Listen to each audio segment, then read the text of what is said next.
Hello, അടുത്തൊരു വീഡിയോയിലേക്ക് എല്ലാവർക്കും സ്വാഗതം. നമ്മളിന്ന് വന്നിട്ടുള്ളത് വെറും 16,000 കിലോമീറ്റർ ഓടിയിട്ടുള്ള 2019-20 ടിയാഗോ XZDA ഓട്ടോമാറ്റിക്കിൻ്റെ വിശേഷങ്ങളുമായിട്ടാണ്. വെറും 16,000 ഓടിയിട്ടുള്ളൂ.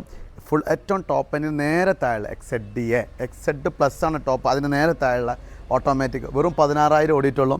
KL 77 രജിസ്ട്രേഷനാണ് പേരേമ്പ്ര. അപ്പം നിലവിൽ സിംഗിൾ ഓണറാണ്. ആക്സിഡൻറ്റ് റീപ്ലേസ് കാര്യങ്ങളൊന്നുമില്ല. 4 ലക്ഷത്തോളം നമുക്ക് ഫിനാൻസ് കിട്ടും.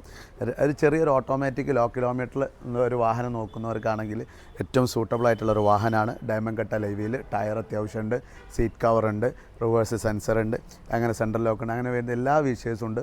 സെക്കൻഡ് ചായ് സർവീസ് ബുക്ക് കാര്യങ്ങളൊക്കെ ഉണ്ട്. പക്ക ഹിസ്റ്ററി അവൈലബിൾ ആയിട്ടുള്ള ഈ വാഹനം ഉള്ളത് മലപ്പുറം ജില്ല പത്തനംതിട്ടയും തിരുനാവായക്കും ഇടയിൽ ബാവപ്പടി നമ്മൾ ഓട്ടോ ഹബ്ബ് ഷോറൂമിലാണ്. അപ്പോൾ കൂടുതൽ ഡീറ്റെയിൽസ് കാര്യങ്ങളൊക്കെ അറിയുന്നതിന് വേണ്ടിയിട്ട് താഴെ നമ്പറുണ്ട്, ബന്ധപ്പെടാം.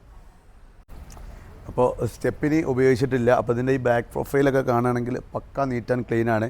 മേജർ ആക്സിഡൻറ്റ് റീപ്ലേസ് കാര്യങ്ങളൊന്നും ഇല്ല കേട്ടോ. നല്ല വാഹനമാണ്. 2019-20 വാഹനമാണ്. 16,000 ഓടിയിട്ടുള്ളൂ. പിന്നെ വേജർ തട്ടുമുട്ട് അങ്ങനത്തെ കാര്യങ്ങളൊന്നുമില്ല. XZ automatic. അപ്പോൾ ഓട്ടോമാറ്റിക് ചെറിയ വാഹനങ്ങളൊക്കെ നോക്കുന്ന സുഹൃത്തുക്കളിലേക്കും കൂട്ടുകാരിലേക്കും ഒന്ന് തീർച്ചയായിട്ടും വീഡിയോ ഷെയർ ചെയ്ത് കൊടുക്കാം. നമ്മളെ ചാനൽ ആദ്യമായിട്ട് കാണുന്നവരുണ്ടെങ്കിൽ ഒന്ന് ഫോളോ ചെയ്യുക, സപ്പോർട്ട് ചെയ്യുക. നമ്മളെ ഷോറൂമിൻ്റെ ലൊക്കേഷൻ വരുന്നത് മലപ്പുറം ജില്ല പത്തനംതിട്ടയും തിരുനാവായക്കും ഇടയിൽ ബാവപ്പടി ഓട്ടോ ഹബ്ബിലാണ്. അപ്പോൾ അടുത്ത വീഡിയോ വരും വരെ ഓക്കെ, ഗുഡ് ബൈ.